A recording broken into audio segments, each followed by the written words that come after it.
एक ऐसी anime movie जिसकी कहानी इंसेप्शन जैसी हॉलीवुड मूवी से कम नहीं है। टाइम ट्रैवल पर बेस्ड एक ऐसी कॉम्प्लिकेटेड लव स्टोरी जिसमें दोनों लड़का लड़की एक दूसरे को प्यार करने लग जाते हैं, लेकिन एक दूसरे के बारे में जानते तक नहीं है। प्यार की एक ऐसी कहानी जिसे बहुत ही खूबसूरत तरीके से लिखा गया है और साथ ही ये आपको सोचने में भी मजबूर कर दे कि आखिर यहाँ हो क्या रहा है। आज की इस वीडियो में हम एक्सप्लेन करने वाले हैं एक ऐसी ही कुछ दिलचस्प और सर घुमा देने वाली कहानी की जिसका नाम है योर नेम, जिसे जापान में किमी नो नावा नाम से जाना जाता है। योर नेम एक एनिमे बेस्ड रोमांटिक मूवी है जिसे माकोतो शिनकाई ने लिखा है। IMDb में से दिए गए हैं 8.4 स्टार्स और टोमेटोमीटर में से किया गया है 98% फ्रेश, जो कि किसी भी एनिमे मूवी के लिए बहुत ज्यादा है। साथ ही मैं आपको बता दूं कि योर नेम पूरी दुनिया की तीसरी सबसे ज्यादा कमाई करने वाली एनिमे मूवी है, जिसने आज तक world wide around 358 million dollars की कमाई की है, जो कि होते हैं इंडियन करेंसी में अराउंड 26 अरब रुपए। अब सोचो, एक एनिमे मूवी इतना कमाई कर रही है तो इसमें कुछ तो बात होगी। फिर भी हमारे यहाँ कुछ लोग, कुछ नहीं बहुत से लोग, एनिमे को एज अ बच्चों के देखे जाने वाला कार्टून ट्रीट करते हैं। ये तो आज की इस एनिमे मूवी की कहानी से ही पता लग जाएगा कि ये बच्चों के लिए है या नहीं, क्योंकि मैं बता दूं योर नेम की स्टोरी कुछ ज्यादा ही कॉम्प्लिकेटेड है। हो सकता है आपको बहुत सी बातें समझ ना आए, पर टेंशन नहीं लेने का, तुम्हारा भाई स्टोरी की एंड में सब एक्सप्लेन करेगा। और हाँ, मैंने देखा है कि कुछ लोगों ने इस मूवी को बहुत ही शॉर्ट में एक्सप्लेन कर रखा है, जहाँ उन्होंने बहुत सी मेन बातें कवर ही नहीं की है और साथ ही खाली कहानी सुना के वो निकल लिए। इस दिमाग घुमा देने वाले मास्टरपीस को अच्छे से एक्सप्लेन तक नहीं किया कि यहाँ हुआ क्या। तो मैं इस कहानी को थोड़ा डिटेल में कवर करूंगा।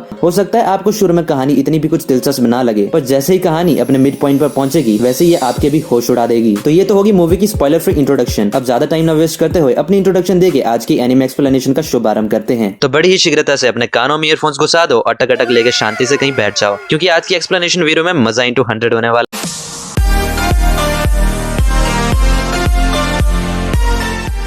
तो कहानी की शुरुआत में हम एक लड़की को सोते हुए देखते हैं जिसका नाम होता है मित्सुहा मियामिज़ू। वो जापान के एक छोटे से शहर इतोमोरी में अपनी दादी और अपनी छोटी बहन के साथ रहती है। वो अपने सपने में किसी लड़के को कह रही होती है, क्या तुम मुझे भूल गए? और अचानक उसकी नींद टूट जाती है। वो बड़ी हैरानी के साथ अपने चंगुमंगो को देख रही होती है और उन्हें दबाने लग जाती है। जी हाँ, मैं इन्हें चंगुमंगो कहता हूँ। तभी अचानक वहाँ पर उसकी छोटी बहन योत्सुहा मियामिज़ू आ जाती है और उसे देखकर गुस्से से कहती है, मित्सुहा तुम आखिर ये कर क्या रही हो? जल्दी करो, नाश्ता तैयार है। ऐसा कहकर वो वहाँ से चली जाती है। इसके बाद मित्सुहा आईने के सामने खड़ी हो जाती है और अपने कपड़े उतार कर अपनी बॉडी को बड़ी ही हैरानी के साथ देखते हुए चीख कर कहती है, क्या? इसके बाद सीन शिफ्ट होता है और हमें अगला दिन दिखाया जाता है, जहाँ मित्सुहा ब्रेकफास्ट कर रही होती है। उसकी दादी और उसकी छोटी बहन उसे कहते हैं, मित्सुहा आज तुम कुछ ठीक लग रही हो, कल तुम बहुत ही अजीब बिहेव कर रही थी। ये सुन के मित्सुहा हैरान हो जाती है क्योंकि उसे ऐसा कुछ भी याद नहीं होता। तभी अचानक रेडियो में ट्रांसमिशन होने लगता है कि इस साल के इलेक्शंस अगले महीने की 30 तारीख को होने वाले हैं और साथ ही टीवी में भी एक न्यूज आ रही होती है कि एक धूमकेतु जो 1200 सालों में सिर्फ एक ही बार दिखता है, वो इस महीने पृथ्वी से नंगी आंखों से दिख सकता है। इसके बाद सीन शिफ्ट होता है और मित्सुहा स्कूल जाने के लिए तैयार हो जाती है और अपनी छोटी बहन के साथ स्कूल की तरफ निकल जाती है। रास्ते में उसे अपने दो दोस्त तेशी और सायका मिलते हैं। सायका उसे कहती है, आज तो तुम ठीक से अपने बाल बनाकर आई हो। और तेशी उसे कहता है कि क्या तुम्हारी दादी जी ने तुम्हारे ऊपर से साय को भगा दिया? मित्सुहा को कुछ भी समझ नहीं आ रहा होता कि आखिर ये दोनों क्या कह रहे हैं। तभी वो एक जगह से गुजरते हैं जहाँ पर कोई आदमी भाषण दे रहा होता है। वो आने वाले इलेक्शन में मेयर के पद के लिए बतौर कैंडिडेट खड़ा हुआ होता है। वहीं रास्ते में मित्सुहा को अपने कुछ और क्लासमेट्स मिलते हैं जो उन्हें मेयर और मेयर के ठेकेदार कहकर चिढ़ा रहे होते हैं। ये सुनकर वो तीनों निराश हो जाते हैं और चुपचाप अपने स्कूल की तरफ निकल पड़ते हैं। तभी वो आदमी मित्सुहा को देखता है और गुस्से से उसे कहता है, मित्सुहा पीठ सीधी करके चलो। सभी लोग मित्सुहा को देखने लग जाते हैं और उसके क्लासमेट्स उस पर हंसने लगते हैं। ये देखकर मित्सुहा बहुत एम्बेरस हो जाती है और चुपचाप वहाँ से आगे निकल जाती है। वो दबी आवाज में कहती है, सबके सामने मेरी बेइज्जती क्यों करवाई? यहाँ पर मैं आपको बता दूं कि वो मेयर कैंडिडेट और कोई नहीं बल्कि मित्सुहा के पापा हैं। इसके बाद सीन शिफ्ट होता है और मित्सुहा अपनी क्लास में होती है। वो अपनी नोटबुक को बड़ी हैरानी के साथ देख रही होती है क्योंकि उसमें लिखा था, तुम कौन हो? उनकी टीचर उन्हें किसी मैजिक आवर के बारे में पढ़ा रही होती है कि शाम के समय जब ना तो दिन होता है और ना ही रात, उस समय हम वो देख सकते हैं जो हमारी दुनिया और हमारी मानव जाति के परे है। मित्सुहा अभी भी यही सोच रही होती है कि आखिर उसकी नोटबुक में ये किसने लिखा है। तभी अचानक उसकी टीचर उसे आवाज देती है। मित्सुहा डरते हुए एक झटके में अपनी सीट पर खड़ी हो जाती है। उसकी टीचर उसे कहती है, मित्सुहा तो आज तुम्हें अपना नाम याद है? ये सुनकर सभी बच्चे उस पर हंसने लग जाते हैं और मित्सुहा को समझ नहीं आ रहा होता कि उसकी टीचर उसे ऐसा क्यों कह रही है। इसके बाद सीन शिफ्ट होता है और हम देखते हैं कि सायका मित्सुहा को कह रही होती है कि क्या तुम्हें कुछ भी याद नहीं है? कल तुम बहुत ही अजीब बिहेव कर रही थी, तुम भूल गई थी कि तुम्हारा लॉकर कहाँ है। और इतना ही नहीं, कल तो तुम अपने बालों को भी बांध कर नहीं आई थी। मित्सुहा हैरान होकर कहती है, ऐसा कैसे हो सकता है? वैसे मुझे ऐसा लग रहा है कि मैं कुछ दिनों से किसी सपने में हूँ, जैसे मैं अपने सपने में किसी और की जिंदगी जी रही हूँ। इस पर तेशी कहता है कि मैं समझ गया, तुम्हें अपने पिछले जन्म के सपने आते हैं या तुम्हारे दिमाग का हिस्सा किसी दूसरे डायमेंशन में जुड़ गया है। मित्सुहा को कुछ भी समझ नहीं आ रहा होता और इसके बाद वो सभी अपने अपने घर की तरफ निकल जाते हैं। रास्ते में मित्सुहा उन्हें कह रही होती है कि मैं इस शहर को और नहीं झेल सकती, ये शहर बहुत ही छोटा है, यहाँ पर एक कैफे तक नहीं है, मैं अपनी पढ़ाई पूरी करके टोक्यो भाग जाना चाहती हूँ। इसके बाद सीन शिफ्ट होता है और हम देखते हैं कि मित्सुहा और उसकी फैमिली किसी रस्म को करने की तैयारी में लग जाते हैं, जिस रस्म को करने की प्रथा उनके पूर्वजों के जमाने से चली आ रही है। उसकी दादी उन्हें कहती है, इन धागों से जब तुम ऐसे कढ़ाई करोगी तो तुम्हारे और इनके बीच भावनाओं का निर्माण होगा। आज से करीब 200 साल पहले चप्पल बनाने वाले माया गुरु के घर में अचानक से भयंकर आग लग गई थी, जो कि पूरे शहर में फैल गई, जिसमें सारे मंदिर और पुराने दस्तावेज नष्ट हो गए। इसीलिए उस आग को कहा जाता है माया गुरु की प्रसिद्ध अग्नि, क्योंकि इस आग में सब नष्ट हो गया था। तो जिन दस्तावेजों में इस त्योहार के पीछे के मायने और रहस्य लिखे थे वो भी नष्ट हो गए। धीरे धीरे लोग इसे भूलने लग गए। हमारे परिवार का कर्तव्य यही है कि हम इस त्योहार को कम से कम प्रथा के माध्यम से ऊपर ऊपर से चलाए रखें, नहीं तो ये पूरी तरह लुप्त हो जाएगा। और देखो तो तुम्हारे बेअक्ल बाप ने क्या किया। पहले तो उन्होंने घर छोड़ा और उसके बाद मंदिर के पुजारी का पद भी, और अब राजनीति में जा बैठा है। इसके बाद मित्सुहा और उसकी बहन लोगों के बीचों बीच इस रिचुअल को परफॉर्म करने लग जाते हैं। वो दोनों पहले तो कोई ट्रेडिशनल डांस परफॉर्म करते हैं और उसके बाद अपने मुंह में पके हुए चावल को चबाने लग जाते हैं, पर उन्हें निगलने के बजाय वो उन्हें अपने मुंह से बाहर निकाल कर कलेक्ट करने लग जाते हैं। ये देखकर मित्सुहा के क्लासमेट्स कहते हैं, छी, वो सबके सामने ऐसा कैसे कर सकती है, उसे ये करते हुए शर्म नहीं आती। मित्सुहा को भी ये सुनाई दे जाता है और वो एम्बेरस हो जाती है। इसके बाद वो दोनों इन्हें कलेक्ट करके धागे के साथ अच्छे से सील कर देती है। बाद में जाकर ये लिक्विड अल्कोहल बन जाएगा, जिसे ये कुचिकामे साके कहते हैं। इसके बाद सीन शिफ्ट होता है और मित्सुहा और उसकी छोटी बहन कुचिकामे साके को लेकर अपने घर जा रहे होते हैं। मित्सुहा फ्रस्ट्रेट होकर चलाते हुए कहती है, मुझे इस जगह से नफरत है, अपनी जिंदगी से भी नफरत है। अगले जन्म में मुझे किसी बड़े शहर का कोई खूबसूरत लड़का बनाना। इसके बाद अगली सुबह का सीन दिखाया जाता है, जहाँ हम एक लड़के को देखते हैं जो कि सो रहा होता है। वो अपनी नींद से उठता है और बड़ी हैरानी के साथ खुद को देखने लग जाता है। वो अपने प्राइवेट पार्ट को टच करता है और शॉक होकर एकदम डर जाता है। वो खुद को बड़ी हैरानी के साथ आईने में देख रहा होता है। तभी उसे किसी की आवाज आती है, ताकि तुम उठ गए। वो उसके पापा होते हैं। वो उसे कहते हैं खाना बनाकर स्कूल चले जाना, और फिर वो अपने काम पे चले जाते हैं। ताकि कहता है, ये तो बड़ा अजीब सपना है। तभी उसे सुकासा नाम के किसी लड़के का मैसेज आता है। ताकि कहता है, सुकासा, अब ये कौन है? जैसे ही वो अपने फ्लैट से बाहर निकलता है, वो अपने सामने अपनी टोक्यो सिटी को देखकर एकदम हैरान हो जाता है। इसके बाद वो फोन में मैप की मदद से अपने स्कूल पहुंचता है। उसे समझ नहीं आ रहा होता कि उसकी क्लासरूम कौन सी है। तभी पीछे से उसका वही दोस्त साकुसा फूजी, जिसने मैसेज किया था, उसे पकड़ लेता है और कहता है, आज तो तुमने आने में बड़ी देर कर दी, चलो लंच करते हैं। ताकि सुकासा और अपने एक और दोस्त शिंता ताकागी को कहता है कि मैं खो गया था, इसलिए मुझे आज आने में देर हो गई। वो दोनों उसे कहते हैं, भला ऐसे कैसे हो सकता है, चलो अब कैफे चलते हैं। कैफे का नाम सुनते ही ताकि तो जैसे खुशी से पागल ही हो जाता है। कैफे में मेन्यू कार्ड पर रेट्स पढ़कर वो कहता है, इतने में तो मेरे घर का पूरा राशन आ जाएगा। जिस पर उसके दोस्त उसे कहते हैं, तुम क्या बाबा आदम के जमाने से हो? ताकि कहता है, मैं परेशान क्यों हो रहा हूँ, ये सब एक सपना ही तो है। उसके दोस्तों को कुछ समझ नहीं आ रहा होता कि आखिर क्या कह रहा है। इसके बाद ताकि बड़े ही चाव से डेजर्ट खाने लग जाता है। उसके दोस्त उसे कहते हैं, ताकि तुम्हें आज काम पे नहीं जाना? ताकि कहता है, हाँ, लेकिन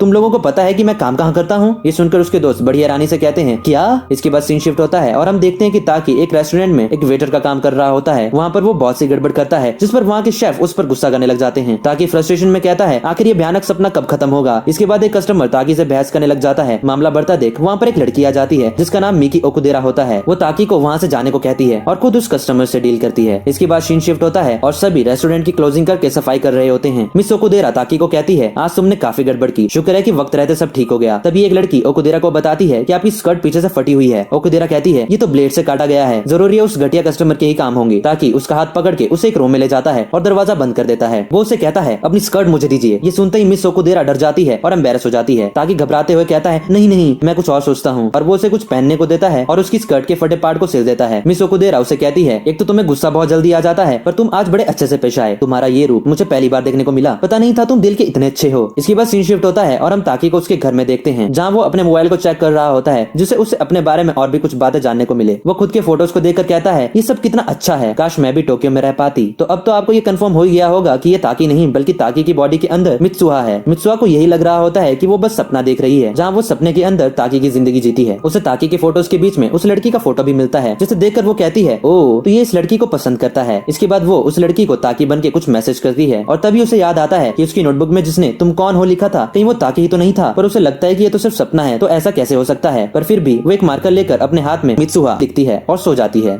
कि अगर आपने अभी तक हमारे चैनल को सब्सक्राइब नहीं किया है तो अभी वीडियो को पॉज करके सब्सक्राइब बटन दबाकर लाल से ग्रे कर दो, और साथ ही बेल आइकन को दबाना मत भूलना, क्योंकि हम ऐसी ही अलग अलग तरह की एनिमे एक्सप्लेनेशन वीडियोस लेके आते रहते हैं। अगली सुबह जब तागी उठता है तो वो अपने हाथ में मित्सुहा लिखा देखकर हैरान हो जाता है। वो अपने फोन में मिस ओकुदेरा को किए गए मैसेज देखकर दंग रह जाता है और कहता है कि आखिर ये चल क्या रहा है। इसके बाद उसके स्कूल का सीन दिखाया जाता है, जहाँ उसके दोस्त उसे कहते हैं कि तुम्हें आज अपने रेस्टोरेंट का पता तो याद है ना। ताकि को कुछ समझ नहीं आ रहा होता कि ये क्या कह रहे हैं और वहाँ से वो अपने काम पर निकल जाता है। शिंता सुकासा को कहता है, आज तो ये पहले जैसा लग रहा है। सुकासा थोड़ा शर्माते हुए कहता है, कल वो ज्यादा क्यूट लग रहा था। उसकी बात सुनते ही शिंता उसे बड़ी हैरानी के साथ देखते हुए कहता है, क्या? इसके बाद हम ताकि को देखते हैं, जो रेस्टोरेंट में एंटर होते ही अपने सामने अपने बाकी बाकी कलीग्स को बहुत गुस्से में खड़े देखता है। वो सभी उस पर इसलिए गुस्सा होते हैं क्योंकि वो सभी भी मिस ओकुदेरा को लाइक करते हैं और ताकी को गुस्से से कहते हैं, ताकी तो कल तुम मिस ओकुदेरा को उनके घर छोड़ने गए थे, तुम हमारा पत्ता काट रहे हो। ताकी को यह सुनकर विश्वास नहीं होता और उसे कुछ समझ नहीं आ रहा होता है कि भला ऐसा कैसे हो सकता है। तभी वहाँ पर मिस ओकुदेरा आ जाती है और ताकी को आंख मारकर अंदर चली जाती है। ये देखकर तो ताकी के जैसे होश ही उड़ जाते हैं और उसका मुंह तो शर्म के मारे पूरा लाल ही हो जाता है। वहीं दूसरी तरफ मित्सुहा भी अपनी नींद से उठती है और देखती है कि उसके हाथ में तो किसी ने बहुत कुछ लिख रखा होता है। तभी उसकी छोटी बहन वहाँ आती है और उसे गुस्से में कहती है, क्या हुआ, तुम आज कोई उटपटांग हरकत नहीं कर रही हो, फटाफट खाना खाने आओ। और वो वहाँ से चली जाती है। मित्सुहा का ये सुनकर शर्म के मारे मुंह लाल हो जाता है और मन में सोचने लग जाती है, कैसी उटपटांग हरकतें। इसके बाद जैसे ही वो अपने क्लासरूम एंटर करती है, सभी उसे बड़ी हैरानी के साथ देखकर उसके बारे में बातें करने लगते हैं। वो सायका को पूछती है कि सब लोग मुझे इस तरह से घूर क्यों रहे हैं। तो सायका इस पर कहती है, तुमने कल हरकतें ही कुछ ऐसी की थी। इसके बाद अगला दिन दिखाया जाता है जब मित्सुहा के शरीर के अंदर फिर से ताकी था। जब मित्सुहा यानी कि ताकी क्लासरूम में स्केचिंग कर रहा होता है, तब उसके क्लासमेट्स उसे देखकर उसके बारे में बातें करने लगते हैं। तो वो गुस्से में अपनी टांग से अपना स्केच पटक देता है। और अगले दिन जब मित्सुहा को पता चलता है कि उसने पिछले कल ऐसा कुछ किया था, तब वो हैरान हो जाती है क्योंकि उसे तो कुछ भी इस बारे में याद ही नहीं होता। वो फटाफट अपने घर की तरफ भागती है और अपनी नोटबुक को देखती है जहाँ किसी ने बहुत सी बातें लिख रखी थी। वहीं दूसरी तरफ ताकी भी अपने फोन की डायरी में नोट्स देखता है और दोनों एक साथ कहते हैं, इसका मतलब ये सब कोई मामूली सपना नहीं है। उस सपने में मैं और वो तो सच में जगह बदल रहे हैं। इसके बाद कुछ दिनों तक ऐसा ही चलता रहता है और वो एक दूसरे की जिंदगी में बहुत सी गड़बड़ करते हैं। अब उन्हें फाइनली समझ आ गया होता है कि वो हर दूसरे दिन जब सोकर उठते हैं तब उनके शरीर आपस में बदल चुके होते हैं। जगह बदलने के बाद उन दोनों ने क्या क्या किया ये उन्हें ना के बराबर याद रहता है, पर आसपास हुए बदलाव और लोगों के रिएक्शन से उन्हें पता लग ही जाता है कि उन्होंने क्या क्या कारनामे किए। इसलिए उन दोनों ने एक दूसरे के लिए कुछ रूल्स बनाए कि वो क्या क्या करेंगे और क्या क्या नहीं करेंगे। और साथ ही सोने से पहले उन्होंने सारा दिन जो कुछ भी किया उस सब का रिकॉर्ड एक दूसरे की डायरी में लिख कर रखना शुरू कर दिया। लेकिन इसके बावजूद भी इन दोनों ने एक दूसरे की जिंदगी की ऐसी की तैसी करने में कोई कसर नहीं छोड़ी। ऐसा ही और भी बहुत दिनों तक चलता रहा और ताकि मित्सुहा की इमेज एक बहुत ही बोल्ड लड़की की तरह बना दी, जो बहुत ही डेयरिंग थी, जो स्कूल में काफी मशहूर थी और लड़की जिसके पीछे पागल थे। और साथ ही मित्सुहा ने ताकी की इमेज एक बहुत ही स्वीट और केयरिंग लड़की की तरह बना दी और वो मिस ओकुदेरा के साथ अपनी नजदीकी बढ़ाती चली गई, जिससे अब मिस ओकुदेरा ताकी को चाहने लग गई थी। वो दोनों एक दूसरे की इन हरकतों से बेहद परेशान थे। वो बस चाहते थे कि उनकी जिंदगी जैसी है वैसी ही रहे, उसके साथ कोई छेड़छाड़ ना हो। इसके कुछ दिनों बाद एक सुबह ताकी मित्सुहा के शरीर में उठता है। वो हमेशा की तरह उठते ही अपने चंगू मंगू दबाने ही वाला होता है कि तभी रुक जाता है और कहता है, मुझे ये नहीं करना चाहिए। इसके बाद उसकी छोटी बहन वहाँ आती है और जैसे ही दरवाजा खोल के अपनी बहन मित्सुहा को देखती है तो वो हमेशा की तरह अपने चंगू मंगू दबा रही होती है। ये देखकर वो कहती है, तुम ये उटपटांग हरकतें करना कब बंद करोगी, चलो अब जल्दी करो, हमें निकलना भी है। इसके बाद हम देखते हैं कि वो लोग पहाड़ों की ट्रैकिंग करते हुए कहीं जा रहे होते हैं। उन्होंने जो रिचुअल परफॉर्म करके कुचिका में साके बनाई थी, आज उन्होंने वो अपने मियामिज़ू की देवता को चढ़ानी है। मित्सुहा यानी कि ताकी दादी को अपनी पीठ पर चढ़ा देता है। दादी उन दोनों को कहती है, क्या तुम्हें पता है मुसुबी क्या होता है? मुसुबी दरअसल एक जरिया है जिससे हम अपने रक्षक देवताओं से बात कर सकते हैं। जब हम कुछ खाते या पीते हैं तब ये तत्व हमारे शरीर से जा मिलते हैं, जो इंसानों और देवताओं के मिलाप का एक जरिया है। और आज जो हम भेंट चढ़ाने आए हैं वो भी एक अनोखा जरिया है हमारे और देवताओं के मिलाप का। फाइनली वो कुछ देर बाद अपनी डेस्टिनेशन में पहुंच जाते हैं। मित्सुहा यानी कि ताकी बड़ी हैरानी के साथ कहता है, तो क्या यही है मियामिज़ू की देवता की कब्र? वहाँ जाने के लिए उन्हें एक छोटी सी नदी पार करनी होती है। उसकी दादी उसे कहती है, इस जगह को पार करते ही काकुरियो है। काकुरियो मतलब पाताल। अपनी दुनिया में वापस जाने के लिए तुम्हें वो सब यहाँ छोड़ना होगा जिसके लिए तुमने इतनी मेहनत की थी, मतलब कि कुचिका में साके को। ये एक तरह का तुम्हारा आधा हिस्सा है जो तुम मियामिज़ू की देवता को भेंट चढ़ाओगी। इसके बाद वो दोनों उस गुफा के अंदर जाके उसे वहाँ समर्पित कर देते हैं। इसके बाद वापस आते हुए उसकी छोटी बहन उसे एक जगह लाती है जहाँ सामने एक बहुत ही सुंदर लेक होती है। उसकी छोटी बहन उसे कहती है, शायद हमें वहाँ वो धूमकेतु भी दिख जाए, पर ताकी को समझ नहीं आ रहा होता कि ये किस धूमकेतु की बात कर रही है। तभी उसकी दादी उसे कहती है, मित्सुहा तुम अभी भी सपना देख रही हो ना? तभी अचानक ताकी की नींद टूट जाती है और वो देखता है कि उसकी आंखों में तो आंसू होते हैं, पर उसे समझ नहीं आ रहा होता कि ऐसा क्यों है। तभी उसे मिस ओकुदारा का मैसेज आता है और वो मैसेज देखकर एकदम शॉक हो जाता है क्योंकि उसे पता चलता है कि आज तो उसकी डेट है। दूसरी तरफ मित्सुहा भी आज अपने शरीर में होती है और अपनी नींद से उठती है। वो स्कूल के लिए तैयार हो रही होती है कि तभी उसे याद आता है कि आज तो ताकी की ओकुदेरा के साथ डेट है, जो उसका ही प्लान था। पर वो आईने में खुद को एकदम से रोता हुआ देखती है। शायद उसे यहाँ पर रियलाइज हो जाता है कि उसके दिल में भी ताकी के लिए फीलिंग्स है। और वहीं ताकी मिस ओकुदेरा के साथ बहुत ही स्ट्रेंज बिहेव कर रहा होता है। वो बहुत ही नर्वस होता है, उसे कुछ भी समझ नहीं आ रहा होता कि वो क्या करे क्या ना करे। मिस ओकुदेरा भी एक जगह उसे कहती है, ताकी ऐसा लग रहा है जैसे आज तुम नहीं कोई और हो। शाम को घर लौटते वक्त वो ताकी को कहती है, ताकी तुम्हें मैं हमेशा से ही पसंद थी ना, पर अब ऐसा लग रहा है जैसे तुम्हें कोई और पसंद है। इसके बाद ओकुदेरा वहाँ से अपने घर चली जाती है और ताकी अपने फोन में लिखा हुआ मित्सुहा का एक नोट पढ़ता है। मित्सुहा ने उसे लिख रखा होता है, तब तक तुम्हारी डेट खत्म होगी तब तक धूमकेतु के निकलने का समय हो जाएगा। पर ताकी को समझ नहीं आ रहा होता कि ये किस धूमकेतु की बात कर रही है, क्योंकि आसमान में तो कोई धूमकेतु होता ही नहीं है। वहीं दूसरी तरफ हम देखते हैं कि मित्सुहा किमोनो पहनकर आई होती है क्योंकि आज वहाँ पर एक त्योहार होता है जो वो हर साल पतझड़ मौसम में बनाते हैं। उसे देख के उसके फ्रेंड्स एकदम हैरान हो जाते हैं क्योंकि मित्सुहा ने अपने बाल काट दिए होते हैं। उन्हें समझ नहीं आ रहा होता कि मित्सुहा ने ऐसा क्यों किया। इसके बाद वो त्योहार मनाने कहीं जा रहे होते हैं। तभी मित्सुहा और उसके दोस्त आसमान में वही धूमकेतु देखते हैं जो न्यूज में कहा गया था कि ये पृथ्वी के करीब से गुजरने वाला है। मित्सुहा उस खूबसूरत नजारे को देख ही रही होती है कि तभी वो धूमकेतु टूट जाता है और उसका एक टुकड़ा पृथ्वी की तरफ गिरने लगता है। इस दिन के बाद फिर कभी मित्सुहा और ताकी ने अपने शरीर नहीं बदले। ताकी हर दिन इसी उम्मीद के साथ उठता था कि क्या पता आज उसका शरीर फिर से मित्सुहा के साथ बदल जाए, पर ऐसा अब होता ही नहीं था। उसकी जिंदगी ऐसे ही आगे चलती रहती है और वो धीरे धीरे जो कुछ हुआ ये सब भूलने भी लग गया था। वो अपनी बच्ची कुछ यादों और थोड़ा इंटरनेट के सहारे से इतोमोरी शहर की कुछ तस्वीरें बनाता है जो वो मित्सुहा के शरीर में होता था तब देखा करता था। एक दिन वो ये सब तस्वीरें लेके उस जगह को ढूंढने निकल पड़ता है क्योंकि वो मित्सुहा से मिलना चाहता था। उसके दोस्तों को ये पता नहीं होता कि ये किसको ढूंढने जा रहा है, पर फिर भी वो उसे अकेला जाने नहीं देते हैं और उसके साथ मिस ओकुदेरा और सुकासा उसे कंपनी देने आ जाते हैं क्योंकि ताकि अब बहुत सी चीजें भूल गया था तो उसे उस जगह का नाम भी याद नहीं होता। वो बस अपनी बनाई हुई उस लेक की तस्वीर के सहारे उस जगह को ढूंढने निकल पड़ता है। वो बहुत जगह भटकता है, ना जाने कितनों को पूछता है, पर किसी को भी उस जगह के बारे में कुछ भी पता नहीं होता। बहुत ढूंढने के बाद एट लास्ट वो हार मान ही लेता है और वापस टोक्यो जाने का फैसला लेता है। रास्ते में वो तीनों एक रामेन शॉप में कुछ खाने को रुकते हैं। तभी वहाँ पर उस शॉप का मालिक उसकी बनाई गई तस्वीर देख के कहते हैं कि ये तो इतोमोरी की तस्वीर है। ताकि को भी ये नाम सुनते ही याद आ जाता है कि हाँ उस जगह का नाम इतोमोरी ही तो था। वो उन्हें कहता है कि ये इतोमोरी शहर कहाँ है, जिस पर उस शॉप के मालिक निराश होकर उसे कहने ही वाले होते हैं कि इतोमोरी शहर तो। तभी उसके दोस्तों को भी कुछ याद आ जाता है और जोर से कहते हैं कि कहीं वहीं पर तो वो धूमकेतु नहीं गिरा था। इसके बाद सीन शिफ्ट होता है और हम देखते हैं कि वो सब उस जगह पहुंच जाते हैं। ताकि अपनी आंखों से वो खौफनाक दृश्य देखता है जहाँ हर तरफ सब कुछ कब का तबाह हो चुका था। वहाँ पर तो एक बहुत बड़ी झील के सिवाय कुछ नहीं होता और साथ ही धूमकेतु की वजह से वहाँ पर एक और छोटी झील बन गई थी। उसके दोस्त कहते हैं कि इसको पक्का कोई गलतफहमी हुई होगी। ताकि कहता है नहीं ये वही जगह है, ये पहाड़, ये स्कूल का बगीचा, ये स्कूल की बिल्डिंग सब वही तो है। जिस पर उसका दोस्त सुकासा उसे कहता है पर ऐसा कैसे हो सकता है, तुम्हें 3 साल पहले की वो घटना याद तो होगी ही जिसमें सैकड़ों लोग धूमकेतु के गिरने की वजह से मारे गए थे। ताकि ये सुनते ही एकदम दंग रह जाता है क्योंकि वो कुछ दिन पहले ही तो मित्सुहा के शरीर में इस जगह पर था। वो घबराते हुए कहता है मर गई 3 साल पहले, ऐसा कैसे हो सकता है। वो अपने दोस्तों को अपना फोन बाहर निकाल कर मित्सुहा के द्वारा लिखे गए नोट्स दिखाने लगता है, पर वो देखता है कि वहाँ तो कुछ भी नहीं होता। उसे कुछ भी समझ नहीं आ रहा होता कि ये सब उसके साथ आखिर हुआ क्या। तो यहीं पर आ जाता है हमारी इस कहानी का दिमाग घुमा देने वाला इंटरवल और इसी के साथ हमारी आज की वीडियो यहीं पे खत्म हो जाती है। आई होप आपको आज की वीडियो में मजा आया होगा। मैं इस कहानी का पार्ट 2 और साथ ही इसकी कुछ थ्योरीज एंड एक्सप्लेनेशन जल्दी अगली वीडियो में लेकर आऊंगा, जिसकी लिंक आपको नीचे डिस्क्रिप्शन बॉक्स में जल्दी मिल जाएगी। तो अगर आपको हमारी आज की वीडियो अच्छी लगी हो तो प्लीज वीडियो को लाइक करके अपने उन दोस्तों के साथ शेयर जरूर कर देना जो कि एनीमे देखना पसंद करते हैं या एनीमे देखना शुरू करना चाहते हैं। If you like this video then please leave a like and give your opinion in the comment section below. Till then see you in the next video. हर हर महादेव।